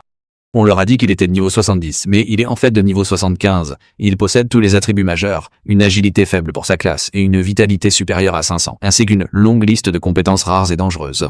Rude remarque également que ses crocs et ses griffes sont empoisonnés. Pire encore, le dragon les a déjà repérés. Rien que ça les met tous les deux sur les nerfs. Elisha demande à quelle magie il résiste, et Rude répond que le feu, la terre, la foudre et les ténèbres ne fonctionneront pas, alors elle passe à d'autres attributs. Le dragon des miasmes rugit à nouveau, mais cette fois ils sont prêts. Rude aurait voulu rester en retrait et étudier ses attaques en premier, mais le combat avance trop vite, et il ne sait pas à combien de temps Elisha peut endurer ce miasme dense, alors il décide d'en finir le plus vite possible. Tel un vrai dragon, Basilista crache du feu et manque de toucher Rude, mais il s'échappe avec Flash Step. L'explosion est suffisamment puissante pour faire fondre le sol et la pierre à proximité. De l'arrière, Alicia appelle Célie, qui utilise la magie du vent pour lancer Rude vers le dragon, se déplaçant presque à la vitesse du son. Rude parvient à lui égratigner la peau, mais la lame ne peut toujours pas transpercer la peau épaisse du dragon. Il réalise que son épée et sa magie ne sont tout simplement pas de taille face à lui. Même la magie spirituelle d'Elisha ne fait rien, le dragon s'en sort sans une égratignure. Alors qu'ils réfléchissent à leur prochain coup, le dragon agite sa queue et leur tire des piquants, et leur Rude bloque avec son corps d'acier, et Elisha arrête le sien avec sa magie spirituelle. Il commence à se demander comment vaincre cette chose. Sa défense est démente, et il peut également attaquer de loin. Elisha dit à Rude de gagner du temps, elle est sur le point d'utiliser son atout. Pendant qu'elle le prépare, Rude utilise la magie de la terre et continue de se battre au corps à corps, essayant de faire autant de dégâts que possible. Il attaque le dragon tout en couvrant Elisha. Elle s'est laissée grande ouverte et lui fait entièrement confiance. Pour compenser sa faute, elle investit tout son mana dans cette seule attaque. Elle appelle tous ses élémentaires, Salam, Erdal, Nomia et Wian, et continue de monter son attaque. Au même moment, Rude se donne à fond, frappe le dragon et se précipite pour la protéger. Bientôt, Elisha dit qu'elle est prête et lui dit de se dégager. Puis elle tire son attaque spéciale, quintette d'esprit, illuminant toute la pièce. Lorsque la brume se dissipe, le dragon est toujours debout. Malgré tous les dégâts qu'il a subis, elle n'a pas pu le terminer, et dit qu'à pleine puissance, un seul tir aurait suffi. Rude fait l'éloge du quintette d'esprit, puis annonce que c'est son tour. Elisha a dépensé tout son mana dans cette attaque, elle ne peut donc plus soutenir maintenant. Il lui dit de ne pas s'inquiéter. Utilise juste le peu qui lui reste pour se protéger. Il s'occupera du dragon à partir de là. Pour montrer à quel point il est terrifiant, le dragon rugit et fait trembler tout le donjon. Rude répond avec la compétence de rugissement qu'il a reçue du Minotaure, montrant clairement qu'il n'est pas un faible humain. Plus tôt, il avait absorbé la magie noire protégeant Elisha et elle était pleine de mana. En ce moment, Rude déborde de puissance. Plein de confiance, il charge et tranche les écailles de son bras. Mais malgré sa vitesse et son agilité incroyable, il remarque que son épée fonctionne de moins en moins. Le monogramme absorbé s'estompe lentement. Au moment où Rude commence à ralentir, le dragon le frappe avec une vague de miasme. Il peut résister au miasme, mais la force de la vague le repousse quand même. Puis le dragon fouette sa queue et lance des piquants sur RDE. Après avoir lu leur trajectoire, il sait qu'il peut esquiver les pics, mais pas la prochaine attaque du dragon.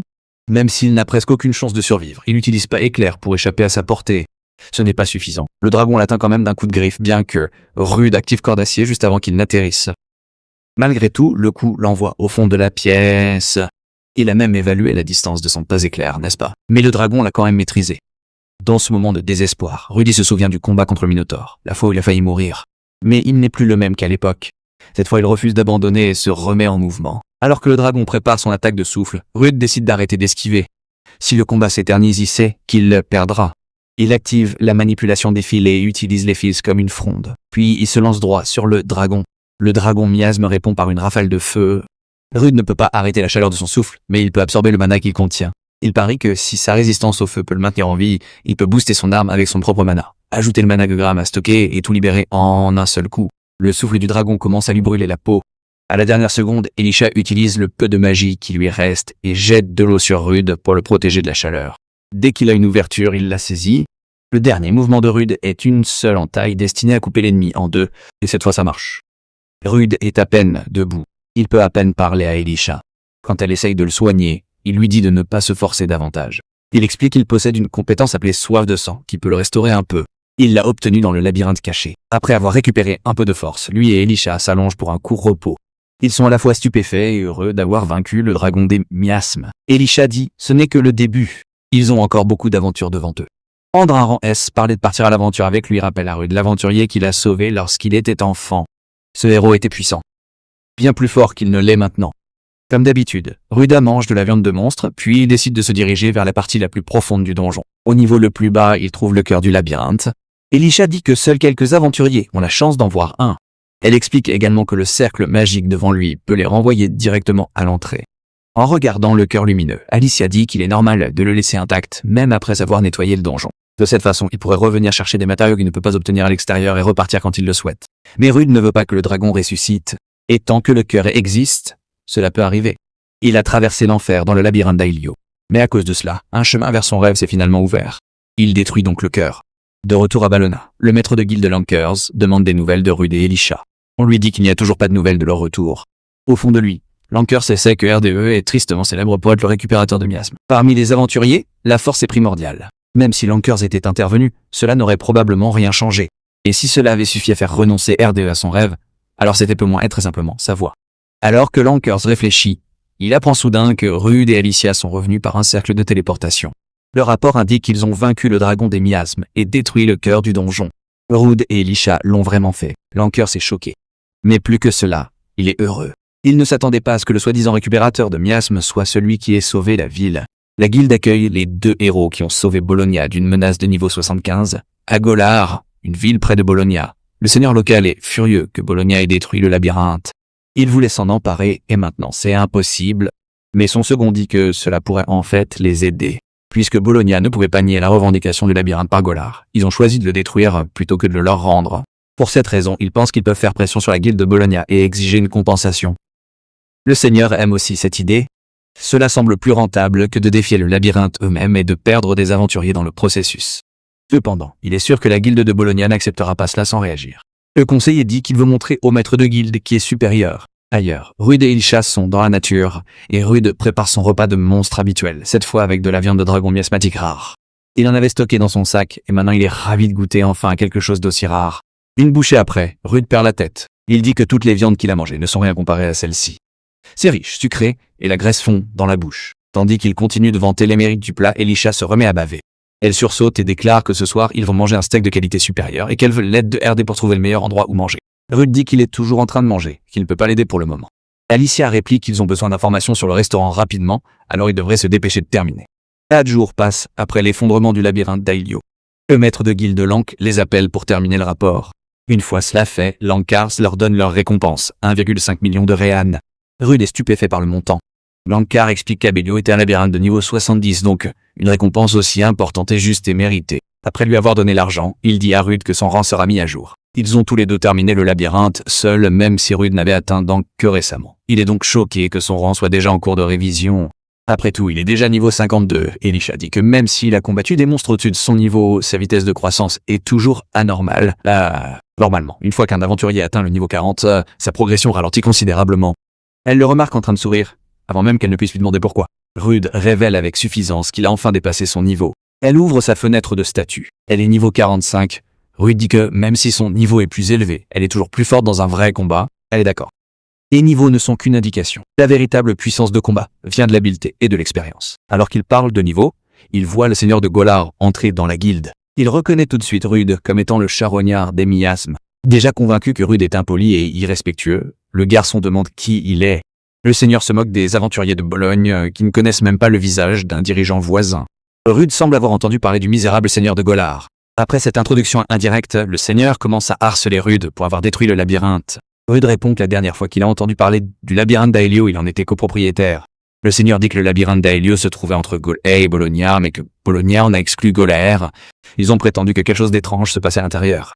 Puis des monstres ont commencé à en sortir et le labyrinthe a été détruit. Il exige de savoir comment Rude prévoit de rembourser Goleur pour l'argent qu'ils ont perdu et les dégâts causés par ces monstres à proximité. Elisha intervient et dit que ce genre de problème devrait être géré par les guildes. Pas ici. Elle ajoute qu'il n'y a eu aucun rapport de monstres envahissant Golard et que les aventuriers de Bologna ont déjà réglé le problème. Rude demande pourquoi des gens qui n'ont rien fait pensent avoir le droit de se plaindre. Rude n'est pas surpris par la sévérité d'Alicia. C'est une aventurière expérimentée de rang S. Le maître de guilde de Golard, le commandant second du seigneur, la reconnaît comme étant Elisha de la Pierre d'Émeraude. Il dit qu'il a entendu dire qu'elle était liée à Bologna et qu'il sait maintenant que c'est vrai. Puis, il ajoute cru que puisque la malédiction du labyrinthe abyssal aurait dû la détruire, Bologna convient à quelqu'un comme elle. Rude se souvient vaguement que cet homme est le maître de guilde de Golard. Le maître de guilde dit que les aventuriers ne devraient pas parler de cette affaire de toute façon. Il s'approche d'Elisha et se penche vers lui. Dans un murmure, il la traite de survivante inutile d'un groupe qui est mort pour rien et lui dit de rester en dehors de ça. Il termine en la traitant de déchet. Cela met Elisha en colère. Elle libère sa magie, et toute la pièce devient lourde. Même le maître de guilde de Golard est secoué par la pression d'un aventurier qu'il pensait perdu. Au niveau 45, Lankari intervient avant que les choses n'aillent plus loin. Il dit qu'il n'y aura pas de combat dans sa guilde, et ordonne au seigneur et au maître de guilde de l'accompagner. Alors même qu'ils partent, le maître de guilde de Golard continue d'insulter Elisha. Une fois qu'il se dirige vers le bureau de la guilde, un autre homme appelle Alicia, une elfe au visage saisissant. Il lui demande si elle se souvient de lui. Rude en a déjà assez des gens gênants, mais Alicia appelle l'elfe Aber. Ils se connaissent donc clairement. Lorsque Rude pose la question, elle explique qu'Aert était dans l'une de ses anciennes équipes. Aber dit qu'il a autrefois admiré Azure Trails, en particulier Alicia, car en tant qu'elfe, il admirait sa capacité à utiliser plusieurs élémentaires à la fois. Il est également au courant de sa malédiction et de la façon dont elle l'a fait souffrir. Il est venu à Bologne pour une raison, lui demander de rejoindre son équipe. Alicia refuse, disant qu'elle est déjà dans une nouvelle équipe. Elle essaye de présenter Rudy, et lorsque Rudy lui tend la main, Aert repousse sa main, lui montrant clairement qu'il ne veut rien avoir à faire avec lui. Il ignore Rudy et continue de parler à Elisha, disant qu'il a pitié d'elle. Une srangue comme elle s'est retrouvée avec quelqu'un appelé le charognard de Mias, et il dit que son talent serait bien plus utile dans son groupe. Cela l'agace clairement. Elle recule et lui dit de ne pas parler de choses qu'il ne comprend pas. Elle a choisi de faire équipe avec Rude elle-même, donc l'insulter revient à l'insulter elle. Malgré tout, elle le remercie de s'être inquiétée pour elle. Elle révèle également que sa malédiction a disparu. Aber n'arrive pas à y croire. La malédiction vient du labyrinthe abyssal de rang SS, d'un boss au dernier étage. Elisha laisse entendre qu'elle a rencontré quelqu'un de spécial, laissant Aber plonger dans ses pensées. Puis elle ajoute que le rang de Rude est en cours de révision. Il ne restera donc pas un aventurier normal de rang C ou D. En la voyant tenir autant à Rude, Aert décide que RDE doit la manipuler. Il ne croit même pas que Rude ait tué le dragon de miasme. Cependant, si la malédiction d'Elisha a vraiment disparu, cela change les choses. Il suppose donc qu'Elisha a tout fait elle-même, et que Rude s'attribue le mérite de son travail. En partant, Rude dit à Alicia qu'Aert n'arrête pas de le fixer comme un fou. Elle explique que les elfes sont fiers, et que beaucoup deviennent encore plus partiaux à mesure qu'ils vieillissent. Rude lui demande si elle est comme ça aussi. Elisha dit fièrement qu'elle est une elfe humble, gentille, au cœur, pure et charmante, ce qui la fait paraître tout aussi fière qu'Aert. Après cela, ils vont chercher les nouveaux papiers de rang de Rude. La réceptionniste lui dit qu'il a complètement sauté le rang C et qu'il est désormais officiellement de rang B. Sa progression de niveau montre à quel point la mission du labyrinthe d'Aelio était difficile. Elle dit également que la guilde a reçu des rapports des villageois qu'ils ont sauvés. Donc la défaite de Bahamut par RDE a également été comptabilisée. Rhaegar et Magnus le félicitent d'avoir atteint leur rang B et disent que toute la ville est reconnaissante. Voyant à quel point il a l'air heureux et satisfait, Alicia lui dit de ne pas s'arrêter au rang B. Il devrait viser ce rank. Les deux s'encouragent mutuellement et visent le rang S. Mais Eärth gâche à nouveau le moment. Il dit quelque chose d'aussi stupide qui ne devrait jamais être autorisé. Les informations sur les donjons sont limitées par rang afin de protéger les aventuriers. Pourtant, quelqu'un qui n'avait que suivre les autres et ne rien faire a été promu en B. Puis il va trop loin et dit que la guilde de Bologne est pleine d'idiots. La réceptionniste répond que la guilde peut accorder des promotions à sa guise. Magnus dit à Eärth de retirer ses paroles s'il ne veut pas d'ennui. Au lieu de s'excuser, Eärth se répète. Furieux, Magnus l'attrape par le col, mais avant qu'il ne puisse faire quoi que ce soit, Eärth le jette de côté. Puis il immobilise Magnus avec son épée et lui dit de ne pas le toucher avec des mains sales. Elisha dit à Eärth d'arrêter de créer des problèmes. Il suppose qu'elle ne fait que se montrer gentille avec un sans-abri comme Magnus. Eärth admet qu'il est têtu une fois qu'il a pris une décision, mais il a toujours une vision déformée de lui-même. Il dit qu'il est un elfe humble, compréhensif et charmant, et qu'il pense être le seul apte à guider Elisha. Rude rit lorsqu'il entend Eärth utiliser exactement les mêmes mots qu'Elisha. À ce stade, il est convaincu que les elfes sont naturellement pleins d'orgueil. Puis Eärth défie soudainement Rude, le traitant d'aventurier inutile, qui met les autres en danger. Il veut tester si Rude mérite le rang B. Elisha accepte immédiatement et dit à Eärth qu'il verra par lui-même la force de Rude. L'elfe fier et le charognard de miasme se rendent donc au terrain d'entraînement de la guilde de Bologna. Elisha s'excuse d'avoir entraîné RDE dans cette affaire. RDE dit que ce n'est pas de sa faute. Si les choses sont allées aussi loin, c'est parce qu'il a encore des lacunes. Tout ce qui lui reste à faire maintenant, c'est de battre Eber et de prouver qu'il mérite d'être à ses côtés et de protéger. Au final, les aventuriers règlent leurs différends par la force. Avant le début du combat, Alicia déclare que si l'un des combattants est gravement blessé, elle l'arrêtera elle-même. Au moment où ça commence, Eber fonce sur Rude avec une vitesse et une puissance hallucinantes. Rude ne s'attendait pas à une ouverture aussi féroce, mais il la bloque quand même. Eber continue de faire pression avec une habileté à l'épée perfectionnée, ne laissant pas à Rude le temps de respirer. Rude réalise rapidement qu'Eärth est le meilleur épéiste. Il se souvient également qu'Elisha a dit que Eärth se battait à la fois avec la magie d'attaque et la magie d'amélioration, ce qui fait de lui un épéiste magique qui améliore sa vitesse et son corps. Puis Eärth disparaît soudainement et apparaît derrière Rude, lui portant une entaille surprise. Rude ne peut pas le suivre des yeux et encaisse le coup. Eärth révèle qu'il est également de rang B, affirmant que seules les personnes dotées de ce genre de pouvoir méritent ce titre. Après avoir montré sa force, il déclare que RDE n'est pas digne du rang B, ni de rester aux côtés d'Elisha. Rude admet qu'il n'en est pas encore digne, mais c'est Elisha qui l'a choisi et non l'inverse. Puis il dit qu'il prouvera pourquoi il est à sa place. Cette fois, RDE attaque en premier, en utilisant la magie de la terre. Eärth se moque de lui parce qu'il essaye de battre un spécialiste de la magie avec de la magie. Il répond avec de la magie de feu, déclenchant une explosion. Juste après, l'elfe lance un autre sort spécial, mais Graham absorbe la magie des deux attaques. Et Rude dit qu'il s'attendait à ce qu'Eärth rivalise avec la magie. Les elfes sont une race fière après tout. Avec sa lame rechargée en mana, RDE passe à l'offensive et gagne énormément en vitesse et en force. Quand Eärth la qualifie d'épée magique, Ruda le corrige. Ce n'est pas magique, c'est maudit. La lame de Rude effleure Eärth, mais au lieu de reculer, Eärth le traite de monstre parce qu'il porte une épée maudite, ce qui lui donne une raison de plus de le détester. Puis il utilise une technique d'épée d'enchantement de foudre et se déplace si vite que RDE ne peut pas suivre.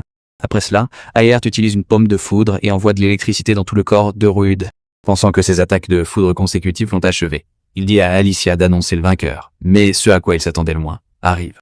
Rude l'attrape par le col et lui dit que la foudre ne marche pas sur lui. Il a absorbé la résistance à la paralysie juste à temps. Abasourdi, Edbert dit qu'une telle quantité de foudre aurait dû le paralyser. Rude répond sans un mot, il donne un coup de tête à l'elfe arrogant. Puis il gagne en immobilisant Eärth de la même manière que Magnus, et enfonce l'épée dans le sol juste à côté de la tête d'Eärth. De retour à la guilde de Bologna, le maître de guilde rencontre le seigneur de Golard et le maître de guilde au sujet de la destruction du labyrinthe d'Aelio. Lankar explique que le seigneur féodal est en déplacement officiel dans la capitale, il agit donc à sa place. Lankar dit qu'il comprend la position de Golard. Puisque Bologna a géré le labyrinthe, il prévoit de participer pleinement à la récupération, mais le seigneur dit que Golard ne veut pas d'aide. Il veut une compensation appropriée pour le labyrinthe qu'il possédait. Il ajoute que Ballona est devenu cupide et a pris plus que sa part, alors maintenant ils doivent payer pour cela. Puis une employée arrive en courant avec des nouvelles urgentes concernant un labyrinthe de Baléo, qui était censé s'être complètement effondré. Elle rapporte que la zone qui l'entoure est désormais recouverte d'une énorme quantité de mana mesurée. Au rang B, 2 gargouilles gardent également l'entrée et empêchent quiconque de s'en approcher. Lankar a dit que ce n'est pas le moment pour les petites disputes de Golard. Il annonce qu'il va former une équipe de subjugation et se rendre immédiatement au nouveau labyrinthe d'Aelio, ordonnant à tous les aventuriers de rang B ou supérieur d'être appelés. Cela inclut Rude.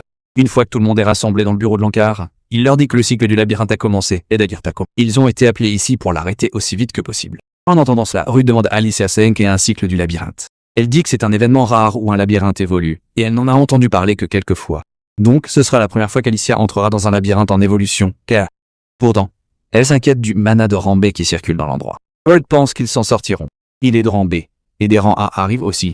Erd les entend et s'approche, avertissant Rude de ne pas prendre ça à la légère. Il dit que si le mana à l'extérieur est de rang B, alors à l'intérieur, il est au moins de rang A. Et dans le pire des cas, il pourrait atteindre ce rank. Alicia ajoute que dans les rapports, la croissance du labyrinthe est comparée à une chrysalide. Si cette chrysalide s'ouvre, le mana inondera la surface. Puisque Golar et Bellona sont tous les deux à portée, les dégâts pourraient être catastrophiques. Lankar tente de rassurer Rude, disant que les cycles de labyrinthe sont extrêmement rares et qu'il y a encore beaucoup de choses que personne ne comprend. Il lui dit de ne pas se perdre dans des soucis inutiles.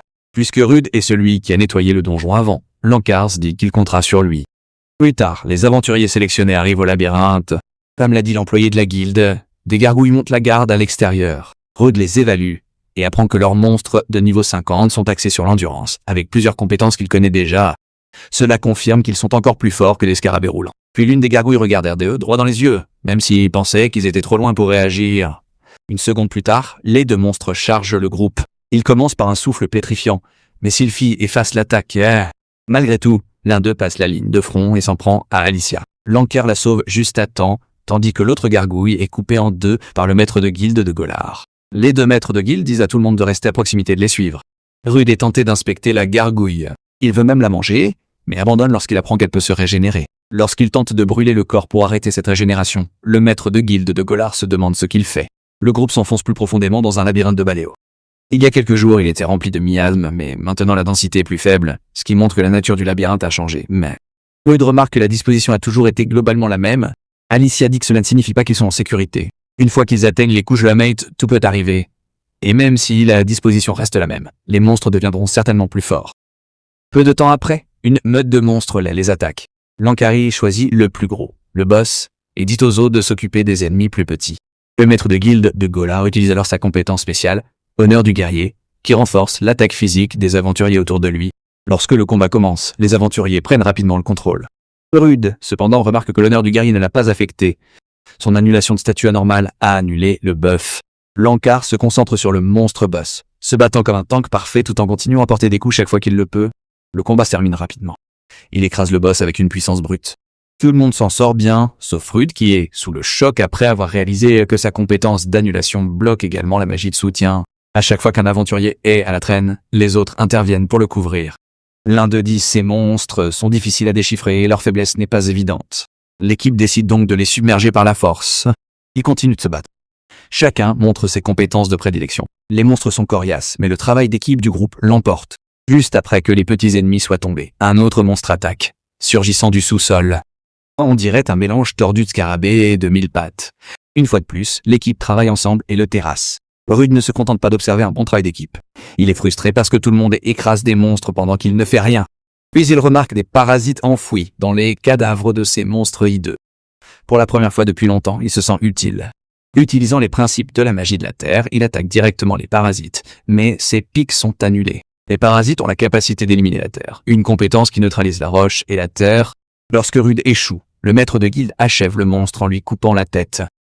Une fois le combat terminé, le maître de guilde de Golar souligne l'erreur de Rude qui a utilisé la magie de la Terre sur quelque chose qui venait du sous-sol et le qualifie de stupide. Il remarque également que Rude a annulé Warriors Honor. Rude connaît la vérité mieux que quiconque. Il n'a aucune expérience réelle du combat en groupe, et même contrairement aux autres, il ne peut même pas utiliser la magie de soutien. Pour lui, il n'est qu'un bagage supplémentaire. Comme si cela ne suffisait pas, Hermert se moque également de lui pour ne pas avoir réussi à suivre le rythme. Il dit que le travail d'équipe contre un ennemi puissant est une connaissance de base de l'aventurier. Puis une explosion les coupe.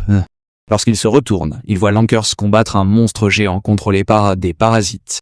Il se rend compte que le cadavre est parasité et, juste après le transfert, les blessures du monstre se régénèrent et sa puissance augmente brusquement. Le maître de guilde de Golar le sous-estime jusqu'à ce qu'il soit mordu par un insecte qui provoque une pétrification. En quelques instants, tout le monde se transforme en pierre, mais même pétrifié. Les aventuriers peuvent toujours voir et penser. Lanker est surtout contraint de regarder sa propre mort arriver.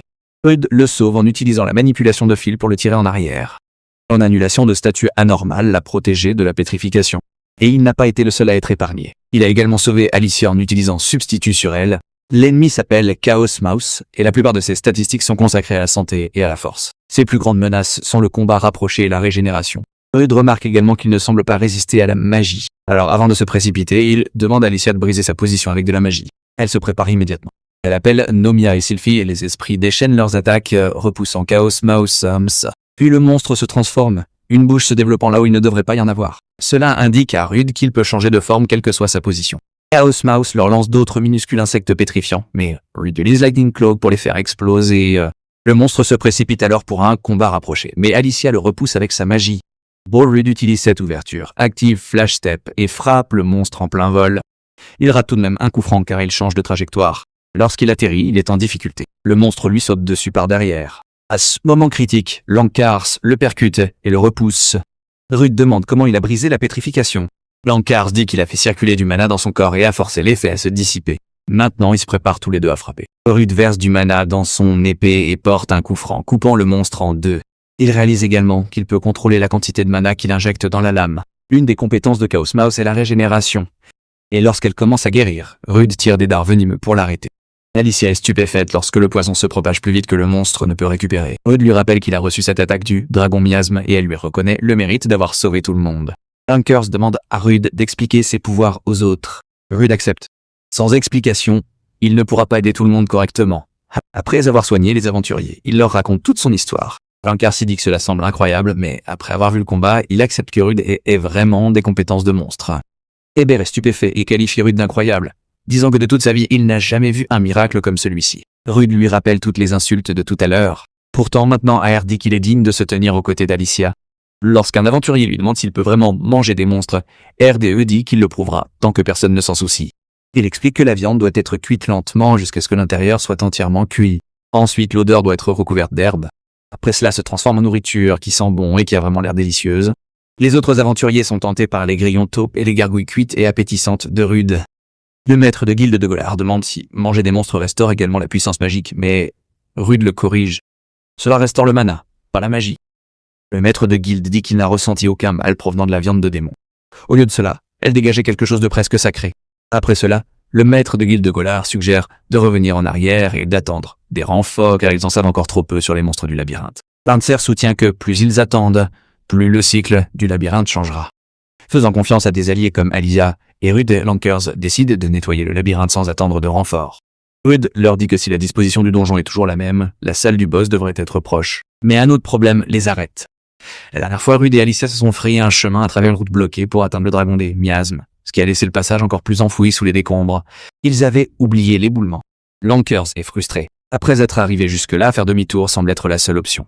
Puis Rude se souvient que la souris du chaos avait une compétence qui rendait sa magie de la terre inutile. Et comme il en a mangé un peu, il a gagné sa compétence, la terre et l'élimination de la terre. Rude l'utilise et dégage les rochers, ouvrant ainsi la voie vers la salle du boss.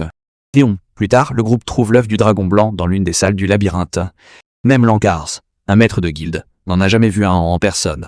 Il ne le connaissait que par les livres. Un dragon légendaire lié à la mort et à la renaissance. Blankers explique que lorsque son corps meurt, son âme renaît, et le labyrinthe agit comme une pépinière pour cette nouvelle vie. Son corps peut périr, mais la connaissance dans son âme demeure. On dit également qu'elle comprend le langage humain et possède même une sagesse qui peut entrevoir l'avenir. Un aventurier hausse les épaules et dit que ce n'est encore qu'un œuf, puis s'apprête à l'écraser avant qu'il n'éclose. Malgré l'avertissement de Lankars, il continue son chemin. Avant qu'il ne puisse l'atteindre, un tentacule jaillit de l'œuf et le percute. Puis d'autres tentacules apparaissent. L'œuf se protège clairement. Lankars dit que c'était juste son instinct de survie et ordonne à l'homme de rester en retrait. Même ainsi, c'est toujours un vrai dragon. Voulant voir de quoi ce sage dragon est capable, Rude utilise l'évaluation, mais son statut est complètement caché. Lorsque quelqu'un suggère de battre en retraite jusqu'à l'arrivée des renforts, le maître des guildes de Golard dit que même plus de classe S ne suffirait peu moins s'être pas l'arrêter. Malgré tout, Lankars veut le tuer avant qu'il n'éclose et demande à tout le monde de le soutenir. Alors que les autres ciblent les pattes de l'œuf, Lancer se déplace sur le côté et en coupe une, mais repousse le membre en quelques secondes, laissant tout le groupe abasourdi. Comme les attaques de Lankars ne fonctionnent pas, il demande de l'aide à Rude et partage un plan rapide, tandis que le dragon à l'intérieur de l'œuf pousse un rugissement. Alors que tout le monde se bouche les oreilles, Lankars se précipite et coupe un autre membre. Lorsqu'il tente de grimper sur l'œuf, un tentacule surgit du sol et l'attrape. Alors qu'il est sur le point d'être submergé, Eoert et le maître de guilde de Golard interviennent pour le couvrir. Lankars se reprend rapidement et déclenche une frappe puissante, endommageant gravement l'œuf. Puis Rude lui porte le coup de grâce. Avec son épée à manifold, il tranche l'œuf avec facilité. Mais même après cela, le vrai corps du dragon sage est indemne. Ils n'ont fait que fendre la coquille extérieure. Elisha ordonne à Sylphie d'utiliser cette ouverture et de l'achever. Mais l'œuf se referme avant que le sort ne puisse frapper. Le maître de guilde Golard dit qu'ils n'arriveront à rien si le dragon sage continue de se régénérer. Leur avantage disparaît soudainement et le combat tourne en leur défaveur. Le dragon sage libère une aura qui fait frissonner les aventuriers, et il remarque que l'œuf commence à changer. Alicia se rend compte qu'il est en train d'éclore. Lankari crie qu'ils n'ont plus le temps. Ils doivent l'achever d'une seule attaque puissante. Sa régénération est effrayante, mais ses jambes restent son point faible. Lankar ordonne à tout le monde d'attaquer en même temps et de créer une brève ouverture. Le maître de guilde de Golard prend l'extrême droite tandis qu'Aert et l'aventurier aux mains griffées couvre l'extrême gauche. Les deux autres aventuriers se concentrent sur le devant, et Rude et Alicia prennent le côté gauche devant eux. Puis tout le monde charge l'œuf. Le monstre prend sa forme de plume et leur tire des pics. Mais une aventurière est douée pour les barrières magiques et protège le groupe avec sa compétence. Elle dit à Lankar qu'elle le protégera. Il doit donc se concentrer sur ses attaques. Lankar active la charge qui booste son mana afin que sa prochaine compétence frappe 2 fois plus fort. Même avec cela en main, Alicia se demande toujours comment ils peuvent briser toutes les jambes en même temps. Rude dit qu'il s'en chargera, puis utilise commandement, la compétence qu'il a obtenue du général Lézard qui lui permet de parler à tout le monde par télépathie. Il leur dit à tous de couper ensemble les jambes du dragon réincarné lorsque le compte à rebours se termine. Lorsque le décompte atteint 0, chaque équipe frappe les pattes en même temps. L'œuf s'écrase au sol, donnant à Lankar l'occasion de porter son attaque chargée. Grâce à leur travail d'équipe parfait, le dragon sage finit par tomber. Après avoir utilisé presque toute sa puissance, Lankar manque de s'effondrer. Le maître de guilde de Golard admet qu'il n'aurait jamais pu vaincre le dragon sans la collaboration de tous. Une fois qu'ils ont confirmé que tout le monde est toujours en vie, le groupe célèbre sa victoire sur le dragon sage. L'aventurier qui a aidé Hébert à lui casser une patte garde son sang-froid et va chercher les pierres magiques du dragon sage pour une énorme récompense. Habituellement, les monstres laissent des pierres magiques lorsqu'ils meurent, mais ils ne trouvent rien. Et juste au moment où ils réalisent qu'il n'y en a pas du tout, la réincarnation ratée du dragon sage l'attaque. La créature parle en langage humain et dit que ce corps ne durera pas longtemps. Il doit donc attendre la prochaine réincarnation. Mais avant cela, il veut s'occuper des aventuriers qui l'ont interrompu. Le maître de guilde de Golard sent une aura terrifiante se dégager du monstre. Alors qu'il avertit les autres, le dragon sage, Orphus, s'avance vers eux. Tous les participants à la mission stupéfaits par cette nouvelle forme tordue du dragon sage. Leur choc ne fait que croître lorsqu'Orphus prononce clairement des mots humains. Lankers explique que les vrais dragons, les plus élevés de l'espèce, sont des êtres proches des dieux et peuvent comprendre le langage humain et peuvent. Orphus s'adresse directement à eux, disant qu'il sent une impureté haineuse parmi eux, quelque chose qui ressemble à un humain, mais qui ressemble à un monstre. Puis il leur dit de le distraire en tremblant de peur. La fille qui protégeait Lankers Pluto utilise une enveloppe sombre, se cachant complètement. Soudain, le monstre commence à s'effriter, montrant que son corps est en train de pourrir. Lankers dit à tout le monde d'attaquer maintenant. Ils n'auront pas de meilleure chance. Mais ils n'ont plus tous beaucoup de force après la dernière bataille. L'aventurier qui s'est précipité sur l'œuf en premier tente de se glisser hors de portée du monstre, mais Orphis scelle la sortie par télékinésie et dit que même d'une seule main, écraser quelques rats sera facile. Lankers répond avec le genre de réponse audacieuse que l'on attend de lui, et les aventuriers bondissent tous sur Orphus. Il ne faut pas longtemps pour voir que leurs attaques ne font pas mouche. Ils réalisent que le monstre lit chacun de ses mouvements. Orphis dit qu'ils sont toujours ennuyeux et exige qu'ils le divertissent davantage. Lorsqu'il tente à nouveau de se rapprocher, il les fait fuir. Alicia va voir Rude et il dit qu'il va bien, mais le dernier combat a épuisé presque tout son mana. Voyant tout le monde lutter, Alicia décide d'en finir avec son atout quintette d'esprit et dit à Rude de faire passer le message. Par télépathie, elle informe tout le monde de l'attaque qu'elle s'apprête à utiliser. Elle a besoin qu'il la chronomètre et l'esquive au bon moment, mais plus que cela, elle veut tout leur soutien. Après avoir rassemblé sa magie, Alicia dit à tout le monde de se dégager. Les aventuriers reculent immédiatement, lui laissant un chemin direct pour lancer quintette d'esprit. Mais malgré toute cette puissance, l'attaque échoue et le monstre se relève. Orphis admet qu'il a été imprudent, puis se prépare à riposter. Peu après, il écrase Lankar d'un coup de queue. Les aventuriers commencent à faire des choix imprudents pendant le combat, signe évident qu'ils sont épuisés par leur combat contre le sage dragon. Même le fier Hébert commence à utiliser des attaques faciles à lire et Orphis les arrête sans effort. Aert pensait qu'il avait l'angle mort, mais même cela échoue, et il est jeté dans la fosse. Orphis trouve leurs attaques ennuyeuses. Revoir ses amis si près de la mort ravive le traumatisme d'Alicia lorsqu'elle a perdu ses anciens compagnons. Elle est terrifiée à l'idée que cela se reproduise et se fige. Alicia s'en veut d'être impuissante tandis que le monstre dit qu'il va la tuer et la transformer en carburant pour sa sagesse. Rude réalise qu'ils ne peuvent plus gagner et que leur seule chance est de courir. Ils pensent qu'ils pourraient s'échapper s'ils parviennent à gagner suffisamment de temps pour atteindre le cercle magique de téléportation au cœur du labyrinthe. Lorsqu'il essaye d'utiliser la manipulation de fil, rien ne se passe. Il est trop bas en mana. Il sait que s'il ne parvient pas à le récupérer, ils mourront tous. Alors qu'Orphus cible Alicia, le monstre libère un souffle de dragon.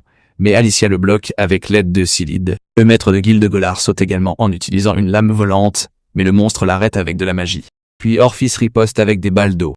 Les aventuriers en ont déjà assez de ses compétences, et le monstre n'en a toujours pas fini. Il commence à charger la frappe du vide de l'encart, laissant tout le monde sous le choc. Le maître de guilde Golar crie que c'est maintenant leur chance. Le monstre est occupé à charger, il ne peut donc pas se défendre. Alicia appelle Erdiel et Walkan pour protéger les autres. Puis elle enchante la lame de la guilde avec un éclair d'eau. Avec ce coup de pouce, le maître de guilde charge, prêt à abattre le monstre quoi qu'il arrive. Mais il se rend vite compte qu'Orphée lui a tendu un piège, et à ce moment-là, il ne peut plus changer de cap. Orphée fonce droit sur le maître de guilde de Golar. Erdiel se précipite pour riposter, mais son attaque ne fait rien. Un instant plus tard, Orphée la dévore à son tour. Perdre Uriel écrase Alicia. Une attaque de charge est généralement réservée aux ennemis plus forts que vous.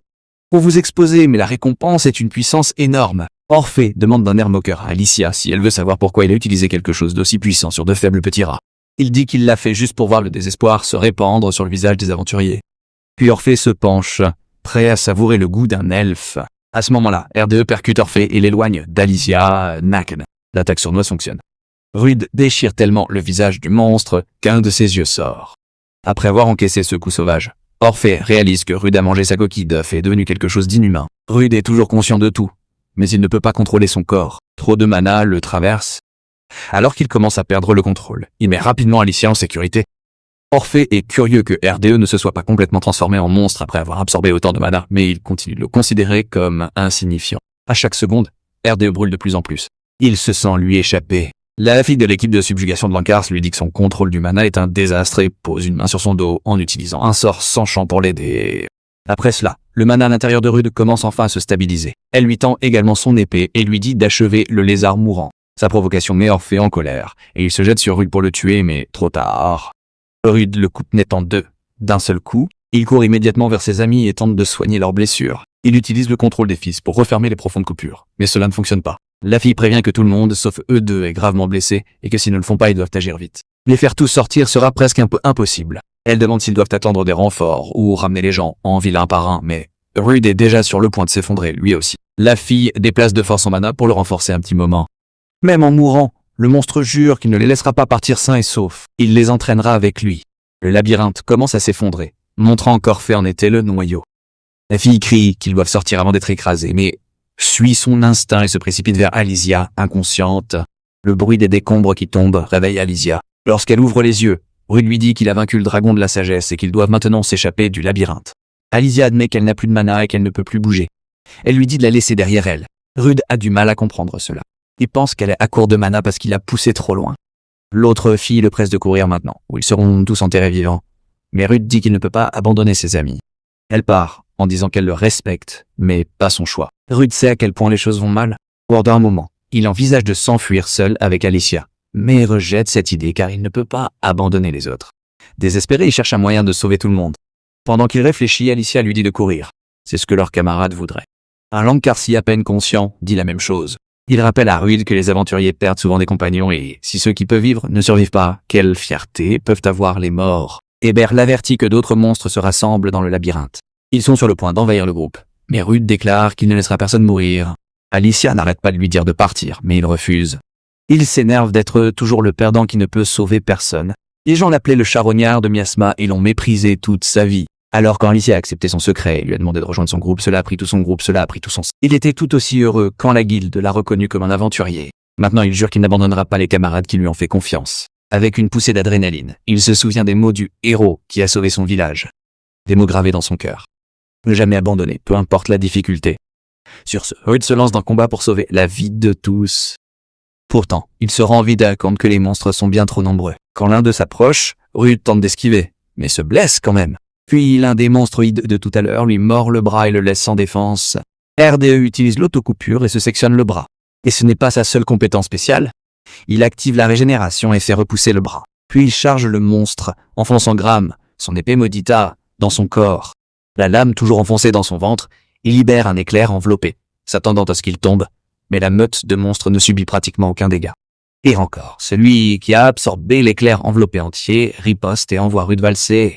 Il est rattrapé par quelqu'un avant de toucher le sol, bien qu'il ne réalise pas que c'est le même héros qu'il a autrefois sauvé lui et son village. Le héros dit à Rude qu'il en a assez fait et qu'il n'a plus besoin